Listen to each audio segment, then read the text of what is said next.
Listen! Hello and welcome to Nintendo Voice Chat, IGN's Nintendo podcast for the week of July 16th. This week we will be talking about our biggest Nintendo announcement disappointments. Kind of a downer, but I thought it might be fun considering the news from last week. I'm your host, Casey DeFreitas, and this week I am joined by Peer Schneider. Hello. Sam Claiborn. Hey, everybody. And Seth Macy. Hi there. Hey, guys. Thanks so much for joining me this week. I appreciate it. Of course, we were waving, but I don't think our audio listeners could hear that. So I tried to work really hard. What's the sound effect for a wave? That makes, yeah? It was a good wave. I wanted to start off this week by talking about last week's announcement for WayForward's new Switch game, Bakugan Champions of Destroya.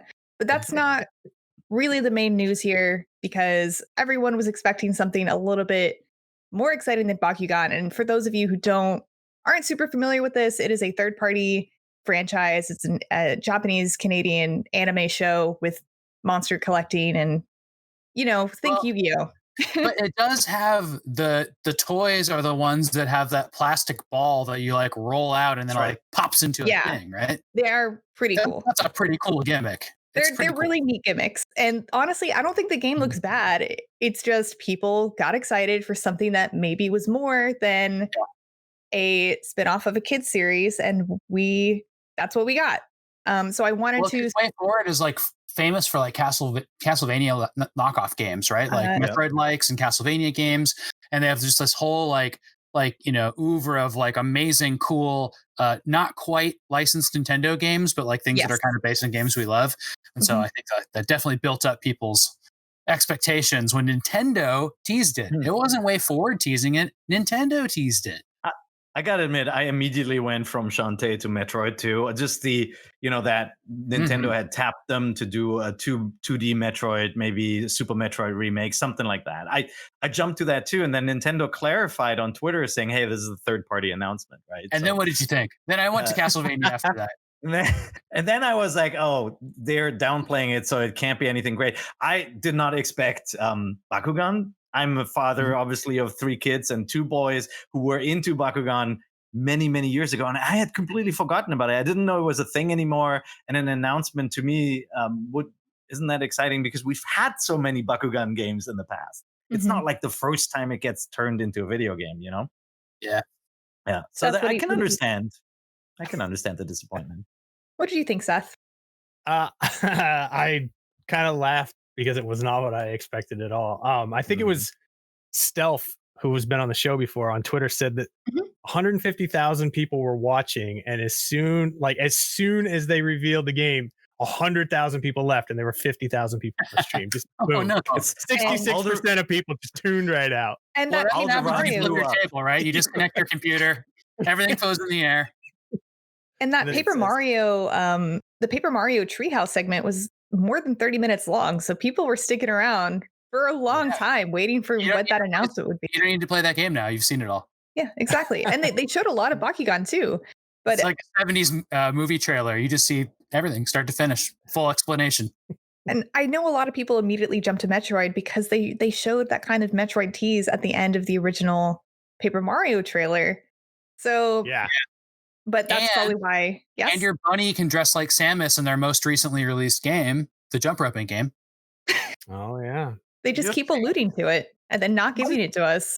What was the clues where they had like the silver gold generation Pokemon in the background of like one thing, and then people assumed that was going to be an announcement. That wasn't, right? That was another. It wasn't. Yeah. That was another recent disappointment. Exactly. People were speculating because they did a direct for the Pokemon Sword and Shield DLC, and then we're like, we're gonna have another direct with an even bigger announcement next week. Yeah. And it was a Pokemon MOBA, and I mean, maybe if they had done this 5 years ago when MOBAs are still some of the most popular games in the world, but that was kind of the peak of the trend. Only were ones that were around 5 years ago.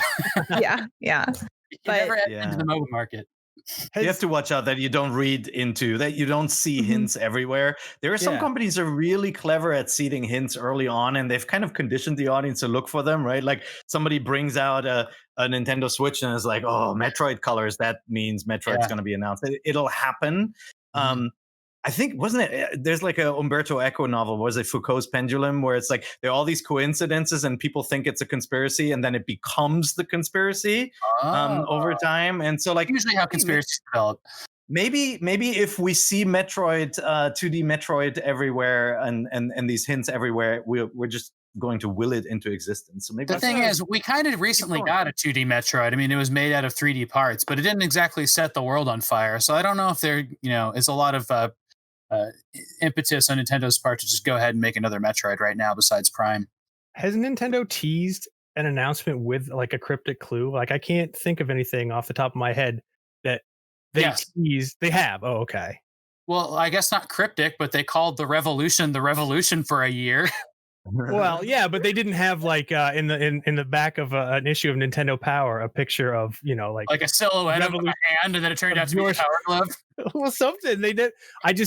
People always see these, like Per was saying, you see a Metroid reference and you think, oh, they're getting ready to tease Metroid. But have they ever put in a clue ahead of time to a future reveal? Like, I can't think of anything.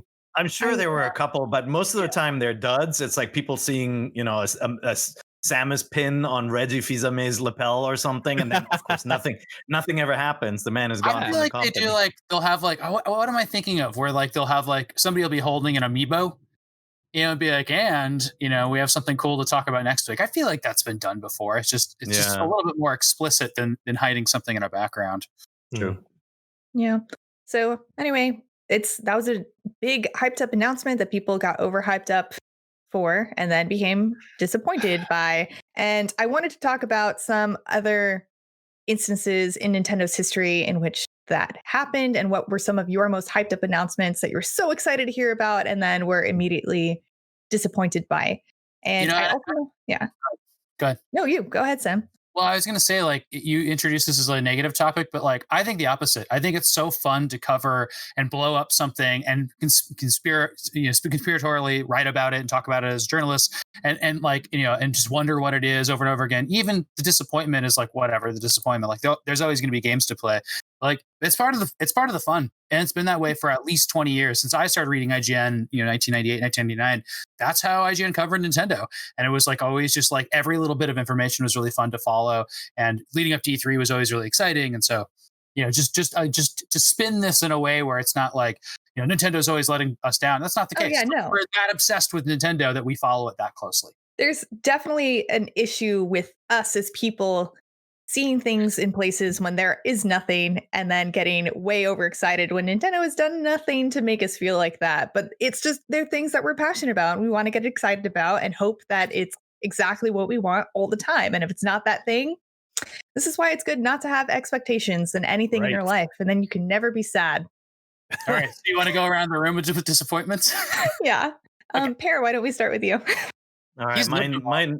Mine is super easy and it's on the nose. It's the one that sparked the stupid reaction guys meme. It's the Pac-Man versus reveal where we were expecting something. Remember that? Pac-Man. What year was that? That was 2003. 2003. Thank you, Siri. We were expecting something of substance, something great, like a new game that we hadn't seen before. Like I remember there were all sorts of rumors of what people wanted to see. Bygone N64 hits returning, and instead it was like the big thing was the Pac-Man versus reveal, which not only like it's a cool game, right? And it's a cool concept to have this Pac-Man game where people have their own screen, so you can't see where the other players are. But it just seemed too simple. It seemed to not really highlight what we would want this console for. Didn't Miyamoto demo it for you guys? He did, and there's that's what he was there for, was a Pac-Man game. Yes, he came out and he did the whole thing where it's like you can see the excitement on his face. Like, to that man, probably Pac-Man is how he got inspired to make video games, right? And so he's so proud to have this version of Pac-Man that does something that no other Pac-Man game had done before, right? That whole connection with the Game Boys and all that. And then, probably met his development hero over that. And then he gets out on stage and it's really quiet. It's very quiet. And like, I heard from a Nintendo rep that I won't name that he said, "Why are people not clapping when he came backstage?" Yeah, And it's so heartbreaking.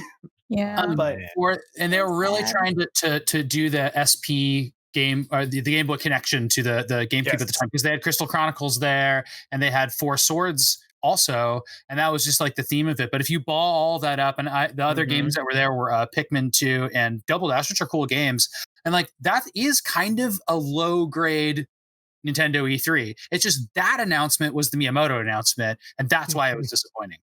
Everybody was expecting him to do that, like coming out with a sword kind of a moment, right? Yeah. Like, here is the big new Mario, the big new Zelda, whatever. And like, it just wasn't that. And so like, yeah, people were quiet.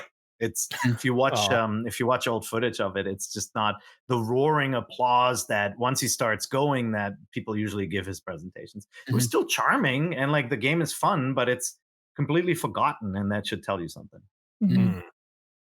Yeah. Seth, what about you? What was your biggest Nintendo disappointment?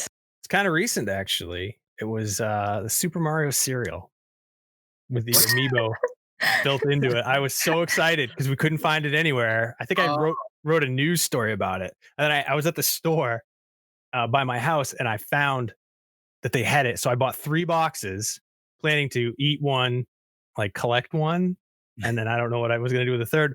And then I was gonna put it in a safe deposit box for my kids' retirement. But yeah, I ate it and it was not good at all. In fact, it was terrible. It's like puffed. It reminded me of these baby snacks. I never ate it. Yeah, I have 2 boxes at work. I have 2 boxes at work. I imagine that we'll never be allowed to go back to the office. So it's like The Last of Us, where like people will find it in like 80 years on the shelves, and they'll scavenge for screws and stuff. I have 3 boxes of collectible cereal on my desk. I have that, and then I have Sega for one promo period sent out a fake Sonic O's rings box. Cool. We ate that. Yeah, I just put Cheerios inside. Well, it was. This wasn't one that was this is just a prop. It was like a prop for an anniversary. So you got that, and then the other thing is the Nintendo cereal system, which was a split Nintendo. 2 bags in a box. It's a cereal now.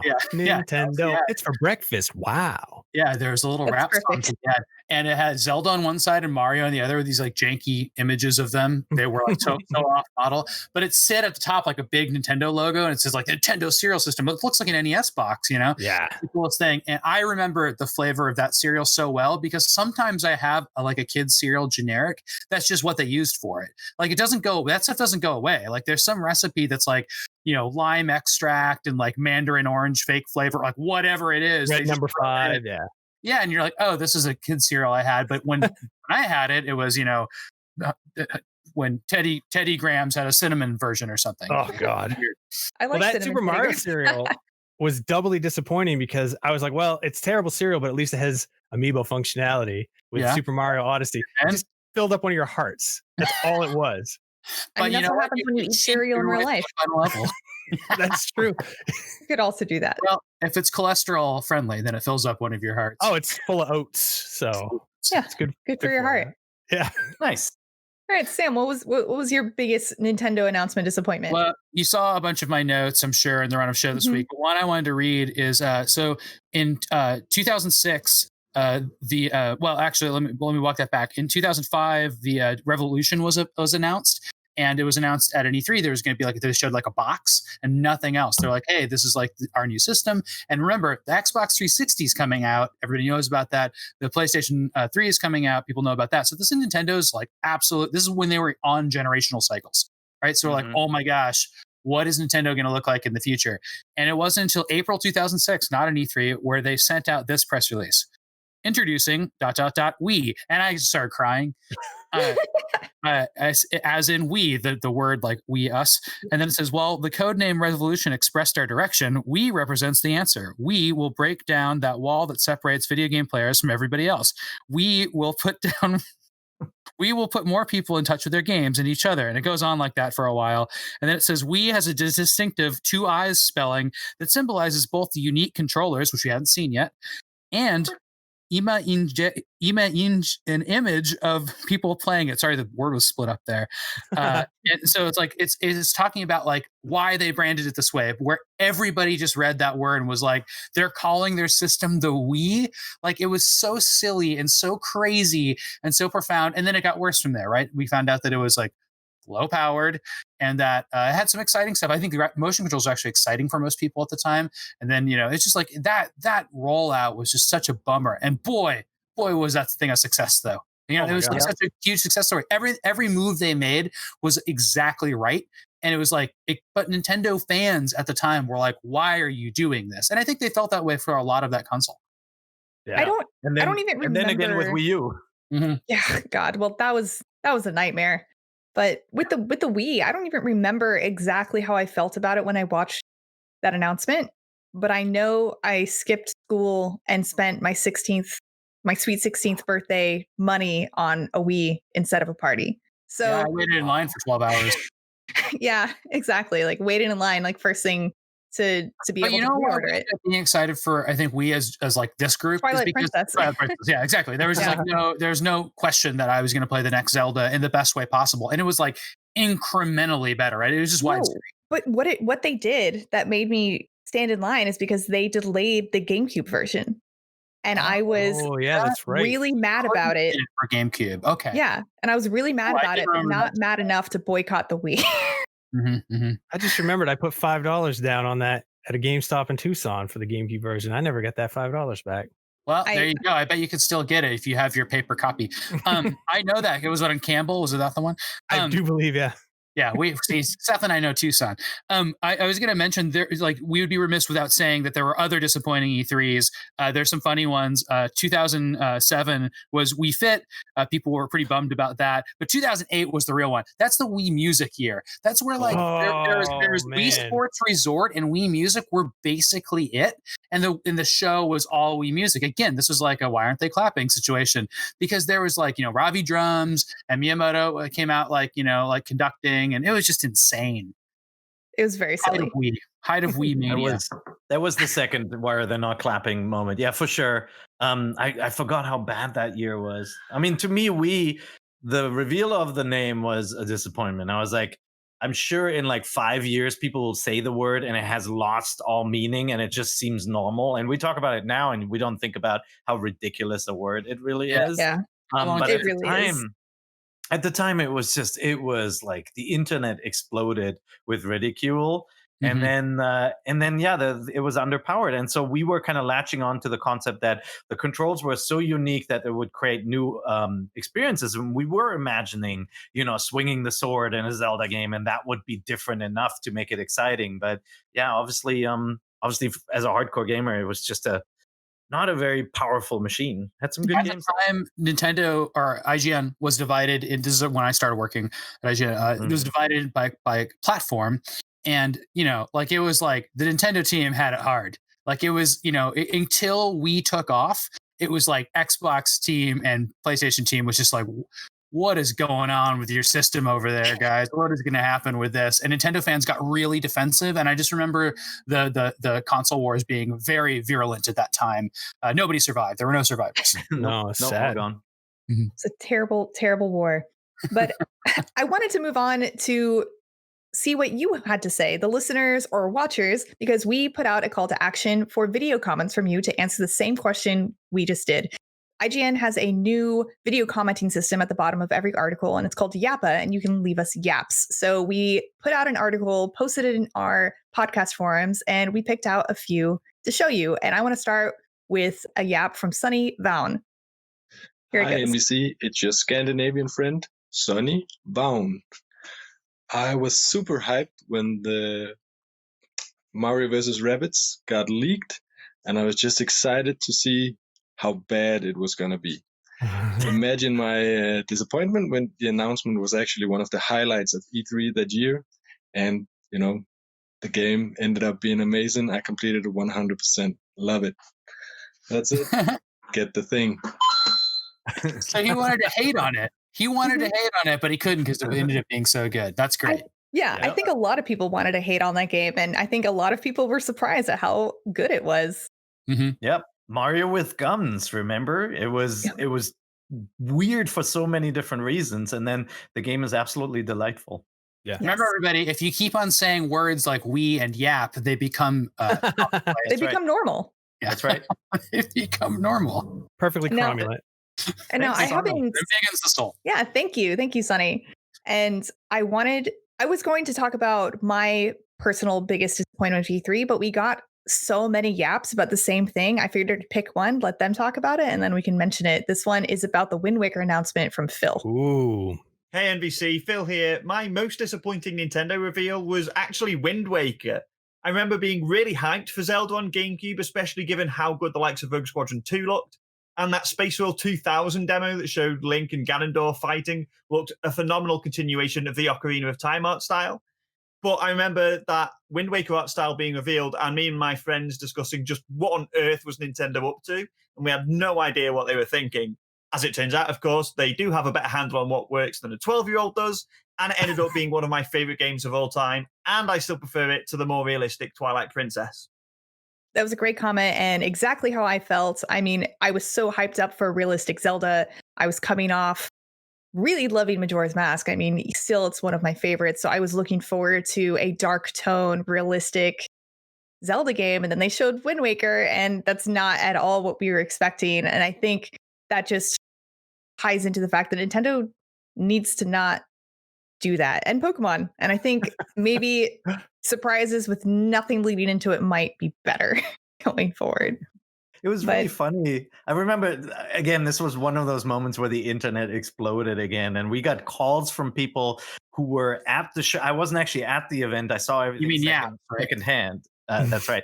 I saw everything secondhand, and we got like descriptions of what it looked like, and we're like, wait, what? And they're like, yeah, and you can see his eyeballs through his hair and like through his eyebrows, and like he just looks really weird, and like people like the moblins run in the air like like in a cartoon and stuff. Like the descriptions made it so much worse. They made it sound like it was just Looney Tunes and completely crazy. And then you play this game and it's so atmospheric, it's so immersive, favorite. And yeah, it's just kind of funny how first impressions were so bad for so many. And they were able to do so many things because of the cartoon style that they wouldn't have been able to do with something realistic. Like because Link's eyes were so big, you could see when they would look at different enemies, and that may have been something more difficult to do with a more realistic art style on the GameCube. I want a sequel. Yeah. You got two. They're on DS. Oh, yeah, that's true. Not the same. I like Spirit Tracks a lot. Spirit Tracks is good. It was fine. Those are tap games. They're different. Yeah. I think they're still real Zelda games. I just don't prefer them.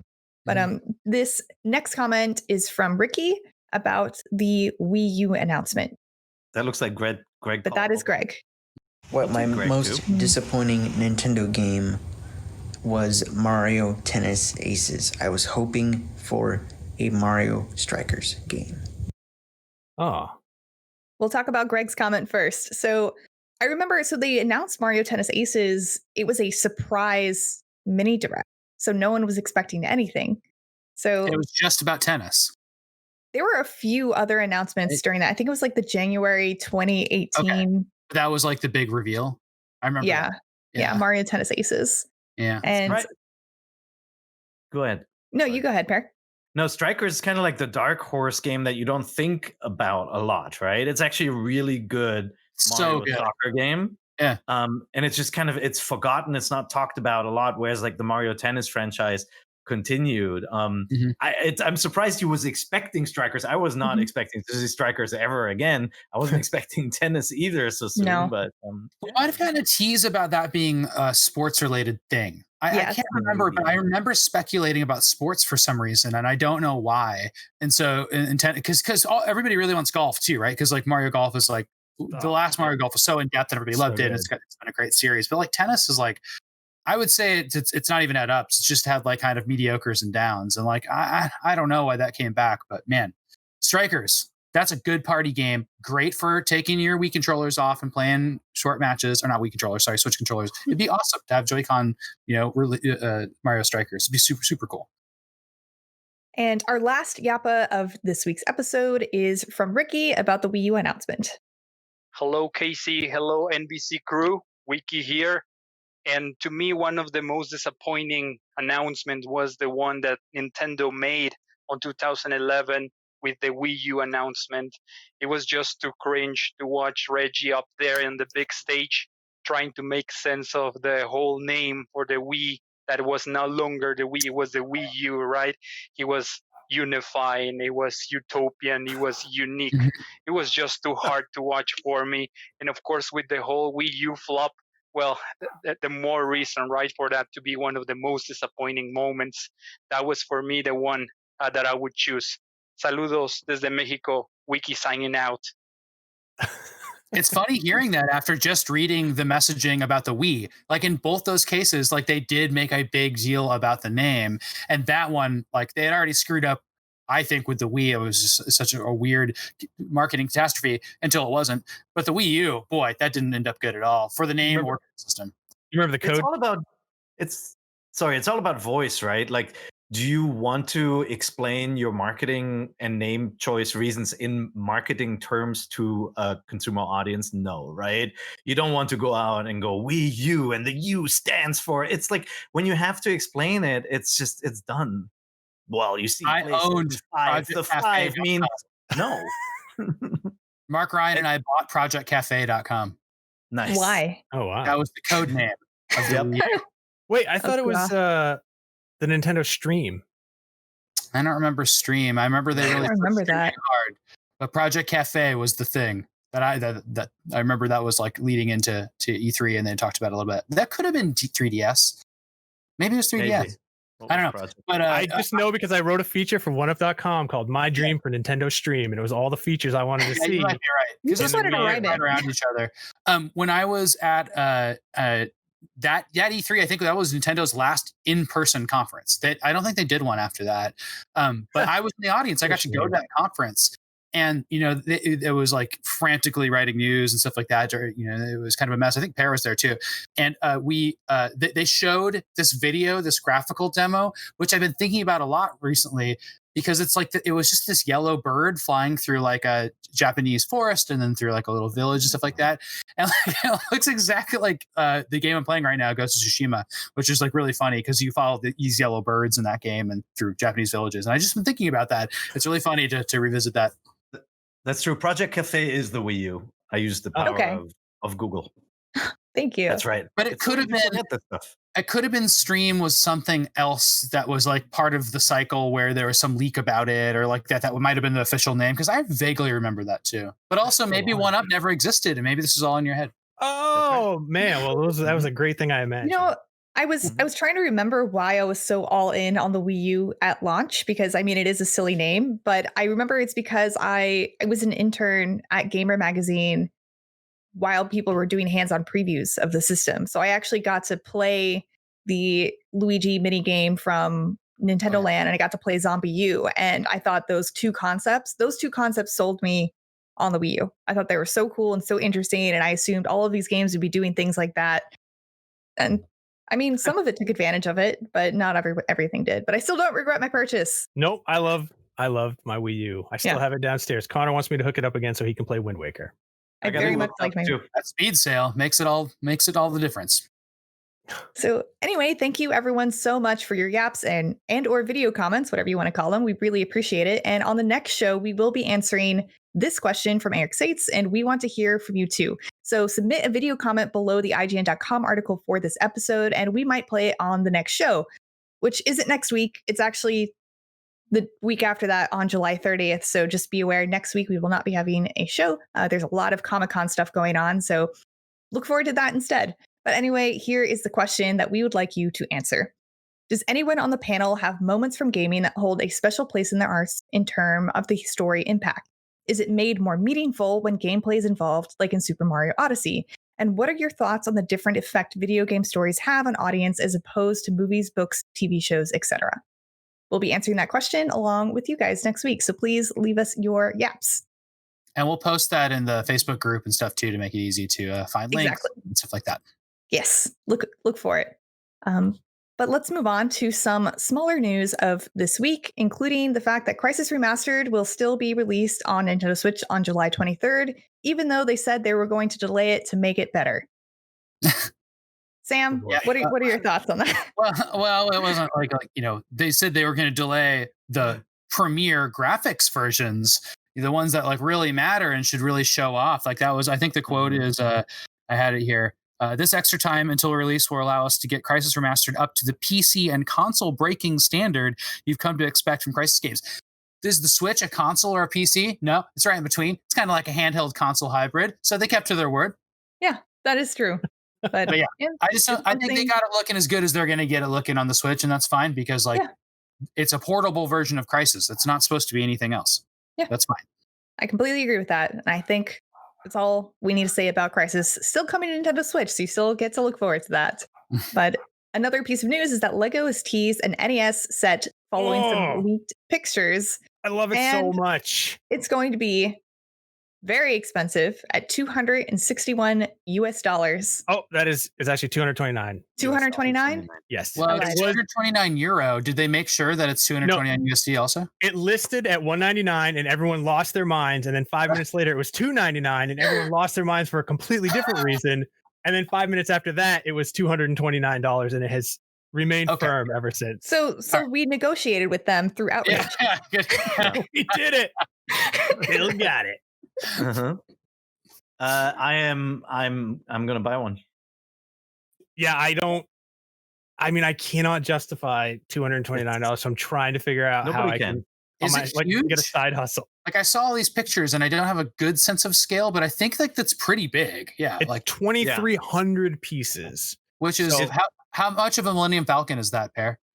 No, the Millennium Falcon is unfathomable. You can't count the number of pieces, but it's like it has what you don't see is that what you don't see, like, first of all, Lego builds have been getting better and better. If you build like the Saturn V rocket or something, like the Apollo 11 rocket, and you build it and you can see all the care that goes into doing the internal constructions with all the different colors and having the little lander and all of that in it. And I think you will see this in this build where you see the innards of the NES as you build it. And then most importantly, the TV is not a flat screen. It actually, you have a little crank and you turn it and a level of Super Mario Brothers scrolls by made out of Lego pieces on this this little turny thing, like a scroll. Yeah. So there are a lot of pieces in here that you don't see. Like the RCA jacks on the back and everything. It's like, it's unbelievable. I'm just thinking of how many parents are going to troll their children with this. Like if they're like, I really want a Nintendo, and they're like, we got you a Nintendo, and they open it and it is a Lego set. It'd be a better troll if it was cheaper. They could sell it for more than an NES, so there you go. Yeah. Maybe not new in box. It's extra expensive because everybody's going to buy two. They're going to build the one to build and the one to collect, or the one to flip, I should say. Yeah, the flip. Yeah. Exactly. So you can pay for the one you have. There's we did a preview of the Mario set that is coming out. And it talked about how I think Alex Simmons did it in the UK, and he talked about how the Mario thing itself is well. Let me put it this way: use an app. You don't use a book to build it, right? So it doesn't have paper. No. You use an app. This I think does the same thing because they show that this interacts with Mario, like it's part of that same series. If you put the little Mario figure on top of the TV, when you turn the crank, it makes the proper noises, the jump noises, the coin noises, the turtle noises. So I think as part of this series, they're switching to app stuff, and I don't know how I feel about that. I kind of wish it was like a giant full color page, big cute manual, to put it together. But it's probably too complicated now. Pear, have you used the app to do any Lego builds? I have not. I buy the big Star Wars collector's edition ones, and they've always come with a big booklet with a story about the creation. Yeah, it's always paper. But obviously we've built Labo and Nintendo software for like the instructions were really cool, the way they built that off on the Switch. So I'm not 100% opposed to it. Having all these manuals around. Like I have a giant stack actually next to me of just manuals in a box here. So it's all right. They should make the object contain the manual somewhere, like have a little storage slot in it. That would be cool. Television, you just keep it in there. That'd be cool. So, Lego has teased an NES set, and some of us are going to buy it, even though it's expensive. But let's move on to some other news that is extremely disappointing to me. As all of you have been watching. Brian and I have been looking forward to Final Fantasy Crystal Chronicles Remake for the Switch for quite a while now, but they just announced, or tweeted rather, Final Fantasy Crystal Chronicles will not have offline or local co-op. They said for development reasons, we had to choose either offline or online support, and we chose online multiplayer so more people can play. So it's online only. And isn't the point of Crystal Chronicles local co-op? At least that was the point of the original. Yeah, but nobody can get together anyway. So yeah, I don't understand. I live with people I can play with. I'm sure I'm not the only one. It's true. It is a disappointment. Just for clarity, right? In order to play that game multiplayer, you were using Game Boy Advance screens, and you had your stats and some of the action controls and stuff on it. That doesn't mean that you can't adapt this separate display to work with couch co-op. Obviously, we can all play Diablo 3 couch co-op on the Switch, and there are fine solutions for using menus and all of that. They could have done it. What I'm hearing here is we want to get this game done.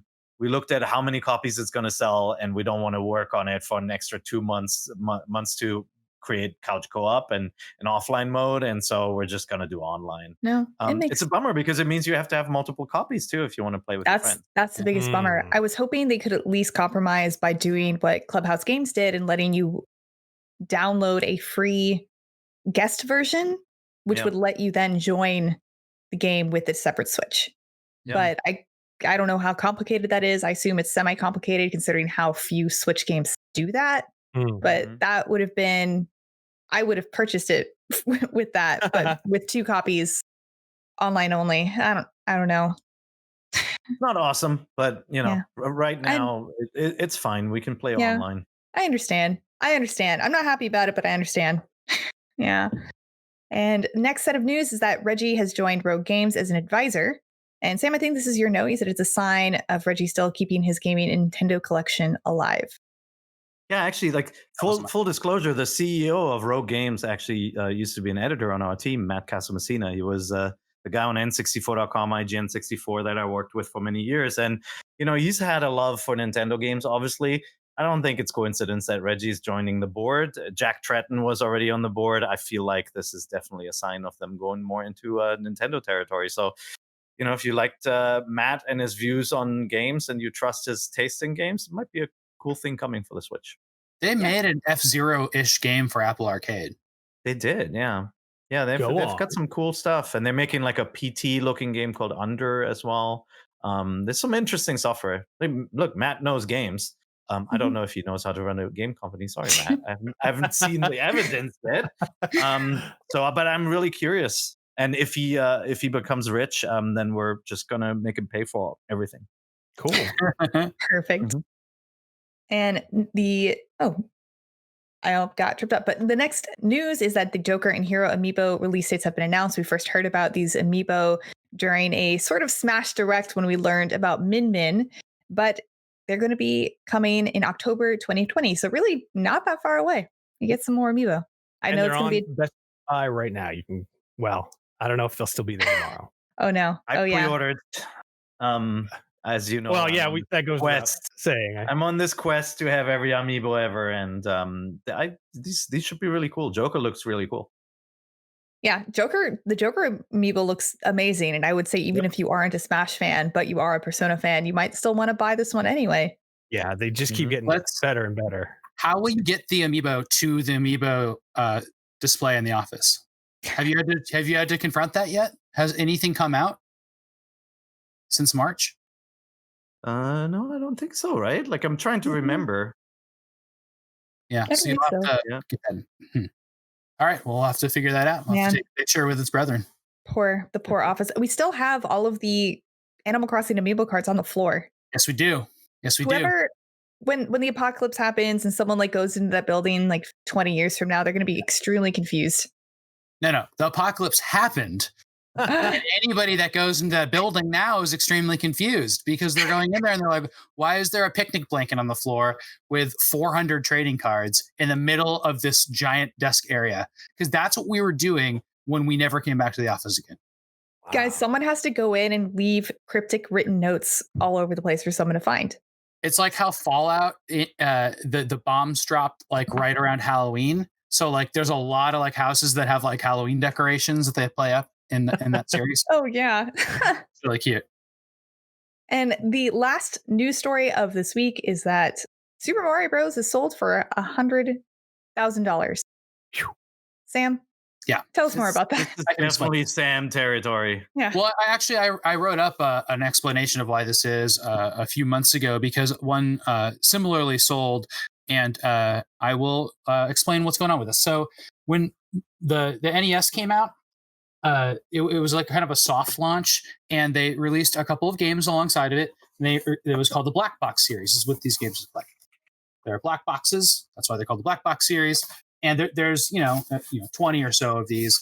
And when they came out, like, the system wasn't popular, and it didn't have Mario yet. It just didn't. It shipped with Gyromite and stuff like that, right? So it just that wasn't a consideration. So then Mario was released. Super Mario Brothers was released, and we still don't know the release date of that game. This would have been in maybe the months after the NES came out, and then it immediately became a pack-in, right? Everybody that played Super Mario Brothers played it because it came with your NES. Like, that was the immediate next step.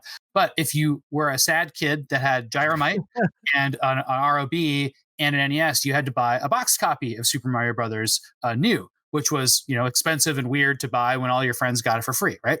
Now, this was such an early game that usually they would be hung on store shelves with this like cardboard tab you can see here, that cardboard tab. And because of that, you would say, like, there's no point in sealing this with cellophane or seal, right? Like, because it would be obscuring that, you would have to put a tab on. It's just stupid. But some of these games do exist that are sealed with that cardboard tab, and that indicates a very specific era of Super Mario Brothers in production. And when that happens, it became like recognizable as the first press of Super Mario Brothers. And why does that matter? It's because this is the first game that it's not the first game with Mario in it. It's the first game with Bowser in it, but it's the first game that kind of blew up and brought consoles back on the market and made sure that the video games were around forever. Because before that, games had crashed and they might have been gone forever, right? So brought games back. So it's considered, and this is not my thought, it's Frank Cifaldi's thought from the Video Game History Foundation, and he sent me a quote on this, but he says it's like the Action Comics #1, which is the first appearance of Superman. That's not the earliest comic, and it's definitely not. There's a bunch of rarer comics at the time, but like, it's the first comic with Superman in it. Like, that has a meaning, right? That has a cultural import, and so that is why now there is a collector frenzy, I would call it, around finding these earliest pressings of Super Mario Brothers, especially sealed, because there's very few of them. They indicate a state, you can actually date them this way, which you can't do with a lot of other games that have giant pressings. Because seriously, there's more copies of this game in the world than many other games, right? It's probably one of the most common games ever. But this pressing of that game is making it expensive. So it just sold a couple months ago. These are always a graded thing. And again, like, you probably don't have one. And if you think you have one, see if it's sealed, see if it has that cardboard tab on it, and then you're going to have to get it evaluated. And that's why it's worth money. But it's worth money because of speculators, too. I should point that out. These are always like these consortiums of like auction people. Like, the last thing was like a betting, like a couple of people that were involved in like Vegas stakes or collecting and stuff like that. And they weren't like, they didn't care about video games. They're speculating. They're like investors. So was that too much context? That was awesome. It was really interesting. No, I appreciate it, Sam. So are you going to buy it? It's not worth $100,000, but it does have the pull tab, and it took me a long time to find one with that, which is really cool. Just finding a box copy of Super Mario Brothers is very unusual, right? For the reasons I outlined, which is just like kids didn't need to buy it. Everybody owned it, so it's cool. Yeah. Instruction manual. Remember, this instruction manual tells you that all the Mushroom Kingdom denizens have been murdered by Mario because they've been turned into bricks. And when they're turned into bricks by Bowser, that means that you're exploding them and killing them constantly. It's pretty amazing. That's the backstory for Super Mario Brothers. This got dark. Perfect. Yeah. Exactly So what I wanted. It says the quiet, peace-loving mushroom people were turned into mere stones, bricks, and even field horsehair plants. I don't know what that means. And the Mushroom Kingdom fell into ruin. Now you know. Perfect. Well, hey guys, speaking of Mario, let's move on to games out this week. including, very obviously, Paper Mario, The Origami King. We finally were able to publish our review on IGN.com.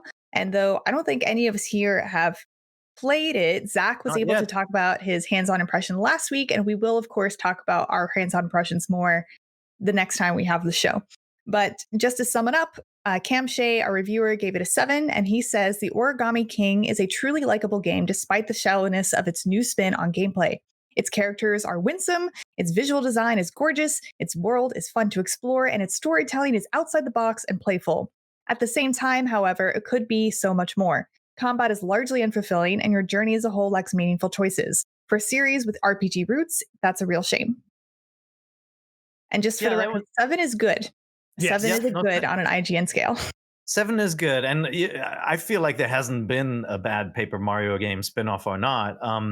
But I'm in that camp too. Someone who really liked how Thousand Year Door carried the torch of Super Mario RPG, and just the writing, how clever it was. I'm happy to hear that the kind of like the character, the world building, the writing, all of that stuff translates to the new games. But obviously, the older RPG systems are left behind. It's a design choice. We're always trapped in this. It's not the game that we want it to be, but is the game that they made good. And I like from the footage that I've watched from talking to Zach and Cam, it sounds like it's a good game. So I'm really looking forward to playing it. Yeah, I know a lot of people in the office are still extremely looking forward to playing that this weekend, as I'm sure a lot of you at home are as well. I had totally forgotten that I reviewed Thousand Year Door, by the way. I gave it, I think, a 9.1 420 years ago. Oh, wow. Yep. I'm sure there's a slideshow on IGN.com embedded into the review of all of the previous Paper Mario scores as well. If any of you are interested, you can check it out there. I'm a super Paper Mario remake. I think that's the one that really got to me. So good. Does this one have your interest as much as what you thought would? No, I'm disappointed in anything with Mario and RPG elements. I always think it's RPG light, and they have good ideas that they don't play with enough, or they don't commit to, or like I played a lot of the Mario and Luigi games, and they just feel like a really linear, slow slog to me, and I don't know why. I just don't think they're meant for me. It just doesn't fit. But this has the additional element of looking amazingly gorgeous, and I like that, and that could draw me through the game. I just have other things I'm going to play for right now, and we'll see if I get to. Yeah. And we are slowly running out of time. And so I just want to very quickly mention that there are 2 other games pointed out here, Golf and Waifu Uncovered, also coming to Switch. And there's a note here that says, looked it up on Steam and I hate it. Yep. Waifu Uncovered is a shmup. And it's I never remember what shmup stands for, but I'm sure everyone Shoot 'em up. There we go. Shoot 'em up. And Golf is... Nintendo already made a game called Golf. There's a game for NES called Golf.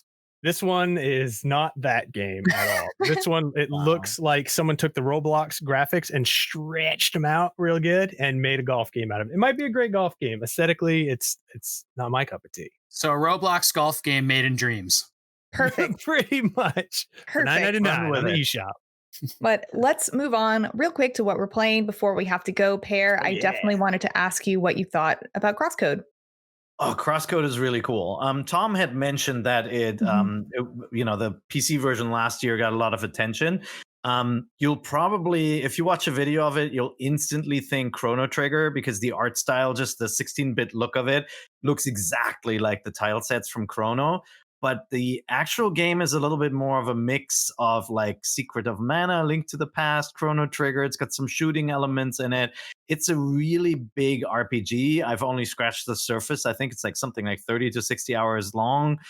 Beautiful 2D art style with like Fake Mode 7 effects and all of that.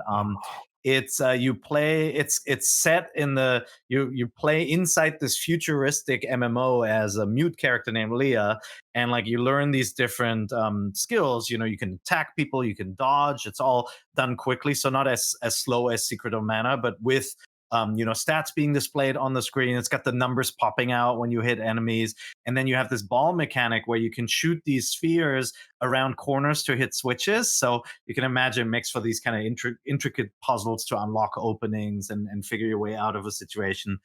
It's really charming, really well designed. Obviously, it's not a new game. Somebody spent a lot of time making that already in the past, and it just got ported to Switch. one little thing, like there's a little bit of hitching in the scrolling when I'm playing it right now on Switch, and I wonder if that was present in the original version. Hasn't distracted me from the gameplay yet, but if that's a difference from the PC version, hopefully there's a feature. All games have that now, starting with Link to the Past remake. There's just it's not as bad as Link's Awakening. Like it's just little hitches, but with a 16-bit game, you're expecting it to run at 60, never hitch. But, yeah. Cool game, like really big bosses too. I think like 30 bosses and 120 enemies. Definitely a highlight of this month. Well, thank you so much, Peer and Sam and Seth. But unfortunately, that is all the time we have left for this week's NVC. But if you want to hear this week's listener questions, you can head to our audio podcast on any of your favorite podcasting platforms like Spotify. And to submit your own questions, write to us at nvc@ign.com or respond to our weekly question block post on the Nintendo Voice Chat podcast forums on Facebook. Thank you so much for watching. And remember, Nintendo Voice Chat is the only place you can get the thing. Get the thing. What? Get the thing. And now we can continue talking about games we're playing this week. So, Peer, you just told us about CrossCode. Seth, what are you playing? Well, aside from American Truck Simulator, which is maybe my favorite game that I've just learned about from 2016, I have been going on a classic gaming binge. I am up to 93 exits on Super Mario World. Do you know what's remaining? I don't. That's the worst part because I wasn't keeping track. So now I have to go back. I do have the strategy guide, which I'm holding up. You can't see if you're listening, obviously. But this is the one that they used to send these out with Nintendo Power subscriptions. Mm-hmm. It's always that one ghost house. It's always that one ghost house near the lake. 3 exits. Yep. You would know. Yeah, the one ghost house by the lake has 3 exits, and you would know because you would have the exit that takes you to that cool area that has all of the easy accessible, Cape and Yoshi and stuff like that. That's one of the exits, and there's 2 others. Are we talking about donut plains here? Yeah. I did get all 3 of those. So yeah, and then the Butter Bridge has some weird ones, but that it's one's like tough. Yeah, and the Forest of Illusion is going to screw you over because one of the paths there is a circle around something else, and then one is like taking you back, and like it actually doesn't draw a new path. It's just like you just got to beat a couple things in 2 ways. And what you're going to find is you know the red dot thing, right? No, I don't quite know. If a level is red, then it has a secret exit. How am I just learning the dots on the map? And if you're just joining us, thank you for joining Game Help, the wiki podcast in which we give each other game help. Yeah, so you can double check that, but where that'll screw you is that, if it's a ghost house or a fortress, you just have to assume that it's going to have a secret exit somewhere. So double check all those. But anything that's red that you don't have a path leading off of, when you sign out of NVC today, just look to see if your red dot has a path leading out of it that in 3 directions or 2 directions or whatever, then you'll know. Okay. Yep. That's good advice. God, I love that game so much. Now I want to replay it too. I just also my Super Nintendo controller arrived finally. I finally got my hands on one, and that is what's that? Does it feel good? It feels great. I cannot recommend that. If you have I think it's $29.99 and a Switch Online membership, order that immediately. It's a chonky boy too. It's got some serious weight to it. You have the American one, the purple, Mr. Purple. Well, yes, I would love the Super Famicom one because I prefer the aesthetics of the Super Famicom and its entire ecosystem. However, I don't have a Japanese Switch Online account, so I can't order one. Yeah, there are ways to get them without the account. I like I'll purple talk to better. you after the show, Peer. What's up, this jacket? What are you buying? Or you get the European one, which also has the colored buttons. Yeah, but it's Super Nintendo branded, and I have all kinds of Super Famicom stuff. Yeah, it's cool to get the Famicom logo, that weird cloud. Yeah. Sam, what are you playing? I've been playing. This morning I was frustratingly playing Donkey Kong Country, trying to get the codes to work because Nintendo released that cool video where it had codes working, and I got one of them. I did the one where you can see the secret areas from the start and practice them. I thought that was really cool. I never used those codes when I was a kid. I was kind of surprised. To hear that those existed, but they're very rare because they're they spell out something, they spell out bad buddy, BAD, DD down for D, like stuff like that. It's really funny. One spells Diddy with Y's. It's really cute. So that was cool. But yeah, and I'll play a little bit of that usually whenever that comes out, but I don't like that game very much, so it's kind of frustrating to me.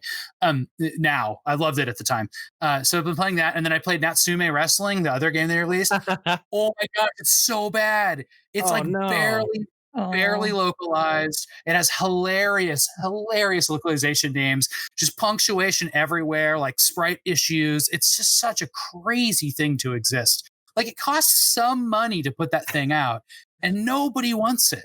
It's so funny. And I do you guys know that Kuso games thing? Kusoge? Yeah. Means poop games. And Yeah. Kind of intentionally bad. They're so bad they're funny and good. Like, this is that. So like I want to like put it out now. This recommendation, totally getting it's real. The real City Connection own the IP. Yeah, exactly. Is that a real thing? Because I know that I think City Connection has like some damning pictures of Nintendo executives because they always have those terrible games. Yeah, but and I've been playing the game I mentioned earlier too, Ghost of Tsushima 2. Good game. Me too. It's so fantastic. It really gives me Breath of the Wild vibes too, in many respects. It's in its aesthetics, but perhaps not in its creativity. No, it can't. It doesn't have the systems, right, where you shoot a flaming arrow and you set an entire field on fire. Like, this game is much more climbing controlled. everything, which is Why do games just switch to climbing everything? I don't understand. I thought we'd be in an era where you could climb everything. Can you imagine the job the QA department has to do? Oh, God. People don't give Breath of the Wild. They just have to climb everything. Credit. Yeah, they have one job: climb everything. That's a big job in Breath of the Wild, man. Yeah. Yep. I know. Well, I did it. So, well, those hills behind that one village with the great fairy fountain, those ones are frustrating. They are. And before I tell you guys about that, I did want to correct us ourselves from last week, where we talked about how Miyamoto allegedly said that Donkey Kong Country proves gamers will put up with mediocre gameplay if the art is good. And it looks like he didn't say that. That was a hoax. Yeah. I said that might have been apocryphal at the time. You did. So I hedged my bets. But I still had people like it. Very un-Miyamoto-like.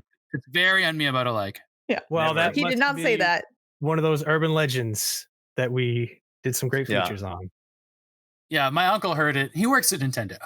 Yeah. So that we does can not sound like trust that. Oh, there he's gone. We did it. And now finally, everything. We can talk smack about fine. Sam.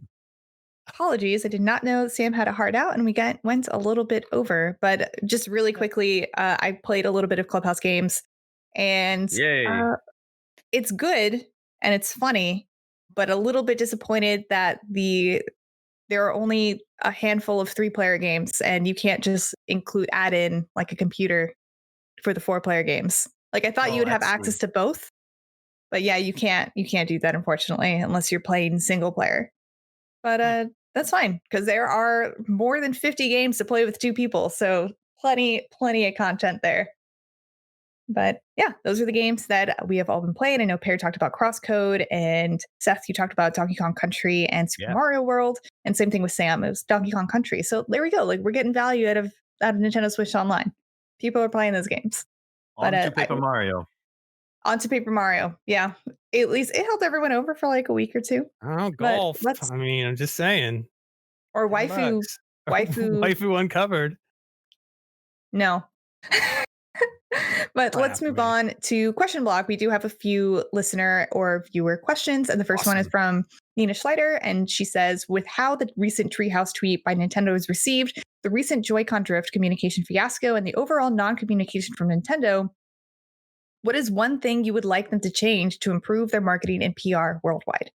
I mean, for me, I was really impressed with how Nintendo built a direct connection with the audience, right? Like, it's probably to the detriment of outlets like ours, right? We used to be the kind of connector between a publisher and the audience, and Nintendo really pioneered how to talk to the audience directly and do it on a schedule. And so my hope would be that they get back onto kind of a regular cadence where maybe we get every quarter, we get a Nintendo Direct, and every month we get new Super NES games added to Nintendo Online. I feel like they were at the top of their game, and then, obviously through the sad passing of Mr. Iwata, Nintendo Direct fell kind of off the schedule as well, and they worked hard on getting it back, but we're not there yet. I really love the way that they create these little moments, and when it is on a schedule, I think that also takes away some of the overhype when an event pops up, right? Like every time now an event is announced, it becomes this like, ooh, it's going to be something ginormous announced. Whereas like if it's on a regular schedule, it feels more like, hey, this is a check-in. Sometimes there'll be big things, sometimes not. Mm-hmm. I completely agree with you. I think there should be a schedule, but I don't think there should be a schedule with specific things. Like we will have a Nintendo Direct 4 times a year spread out by this, because sometimes maybe they come out with Nintendo Direct and don't actually have enough content to make it exciting, and then people will get disappointed. But if we know when to expect the news, then when we do get a Direct, it'll be extra exciting because then we know it was at least something worth giving us a Direct. Yeah, and they could do the behind the scenes stuff. You know, Sam was going to talk about this. I think he really liked the Iwata Asks series that they did in text interviews mostly. But like that would be a really cool component for a regular Nintendo Direct programming, like to show, you know, how the sausage is made, to show like how some of these games are put together. We always learn such great things about the iterative process, or see some early drawings of characters, all that. I think the audience is hungry for it. I know I am. Yeah. And our next question, our last question of the show, because we are running out of time, is from Tony Luntz. And they ask, now that the roguelike/roguelite boom seems to be slowing down a bit, what are some of your favorites on the Switch? And I know Sam had to depart early, but he says he's played Rogue Legacy and asked, is it slowing down? Yeah, he played Spelunky too, and I think he really liked that. Mm-hmm. Yeah, I don't know about you guys. I'm not the biggest roguelike or roguelite fan. I've brought this up before. I did really like Dead Cells. I think that was, if I had to pick one, that would still be the one. And then obviously Enter the Gungeon is a really cool one. But like I tend to gravitate more towards games that have, you know, rogue elements that may not be exactly the same. Like Slay the Spire is freaking awesome. I know Casey hates that game. Into the Breach, like where you have this kind of Advance Wars roguelite game. That's what I prefer. But in the end, if you asked me, randomly generated versus and like starting over versus a game like Link to the Past, where the quest is designed by people for you and as a set quest, I always pick the scripted kind of pre-made stuff, honestly. Yeah. I don't think it's slowing down either. I think it's a break. I think we'll get plenty more. Yeah. I wouldn't be doing a proper appearance on NVC if I didn't mention my son, who loves Binding of Isaac. He has everybody's son. Right. Yeah. He's played that to like every possible ending, and I don't even know what's happening. Because I'm not really a big roguelike or roguelite fan. I guess the only one that I really play a lot would be FTL, but that's not on Switch.